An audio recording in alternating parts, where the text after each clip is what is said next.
Hey, good Tuesday morning, friends. It's Joe. Welcome to my scripture reflection for Tuesday, May the 21st. Hope all is well with you on this Tuesday morning. It's a nice day here in the Northeast. It looks like it's going to warm up a bit, and that's always nice. Vitamin D from the sun is a gift. You know what else is a gift? Leadership, when it's done properly. When it's not, it's everything but a gift. I put the link again in the header of this video to my online course, the Compassion and Commitment Academy. I've always believed in all my experiences that leadership really does come down to compassion and commitment, and you will see some of that in the online course. You'll also see some of that today as we talk about leadership from the gospel perspective and the ultimate leader, who is Jesus.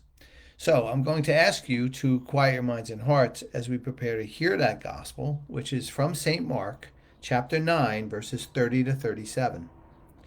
Jesus and his disciples left from there and began a journey through Galilee, but he did not wish anyone to know about it. He was teaching his disciples and telling them, "The Son of Man is to be handed over to men, and they will kill him. And 3 days after his death, the Son of Man will rise." But they did not understand the saying, and they were afraid to ask him.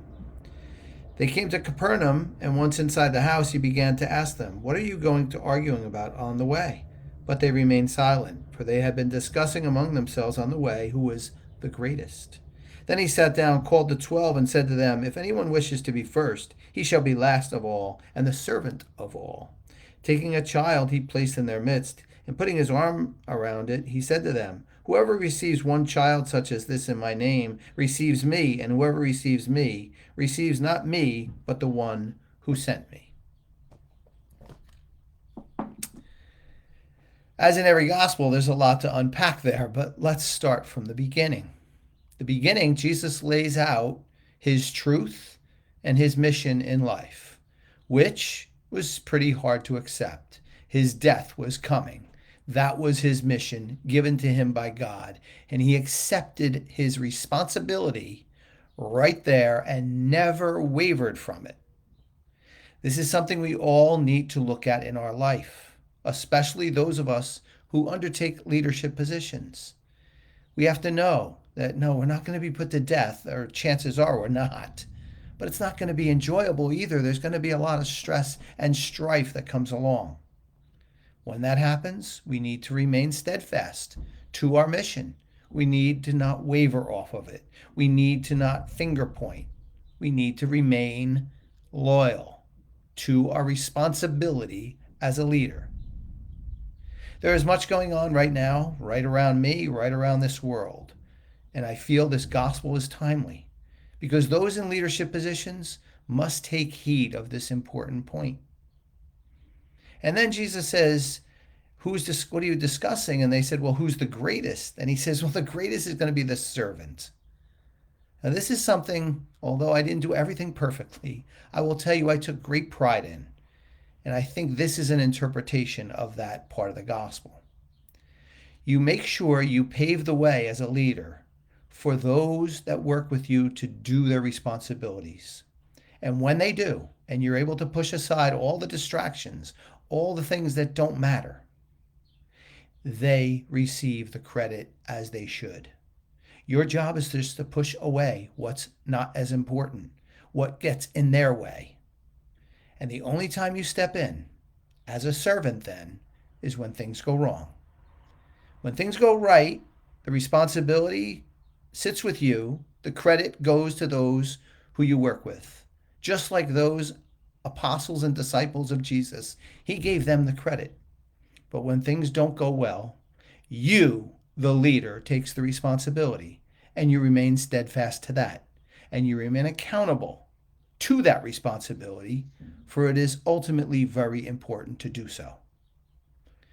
Now, when you look at this and you see how Jesus closes the gospel, he makes it clear that even a child will understand this. And we need to let go of our ego like a child does. And a young child has no ego, just like an animal, because that will be the one thing that will always get in the way. Is this an easy thing to do as a leader? No. I always say everyone wants to do it until the boat starts to rock. And then they want to jump off. And that's the time the leader stays on, takes the responsibility, takes the accountability, calms the storms by doing so, and keeps everything moving in the right direction. Now, when you think that, well, this may not apply to me, please think again. This does apply to all of us. And the reason is because we're all watched by someone, as someone who maybe has a responsibility, someone who maybe has accountability, and we're watched and people mimic our actions. You're responsible for that too, just as you're responsible for leading your way to your truth and the mission that you live on this life, which one thing we all share, which Jesus put down, which is respect, compassion, commitment, and doing the right thing. My friends, I ask you to share this video. I think it's a timely one to be shared. I think it's something that we can all benefit from. I think it's one that we all can enjoy when we take on this responsibility that we should. I thank you always for listening in. I always respect and appreciate your comments, your thoughts. I thank you always for being here with me. I will tell you that I am continuing to evaluate how many days I do the gospel videos. I'm probably going to do them for 3 days. You may be aware, if you're not, I'll tell you again, that my page, Joe Dwyer, unfortunately has been compromised. I cannot get back into it. I will be doing what I'm doing here on Daniel's page instead. However, I look forward to broadening the scope of these videos to include some animal spirituality. Tell me what you think, if that's a good idea and something you would enjoy. Mostly, I want you to enjoy and make the most of this Tuesday. Thank you so much, and I'll see you back here soon. Take care.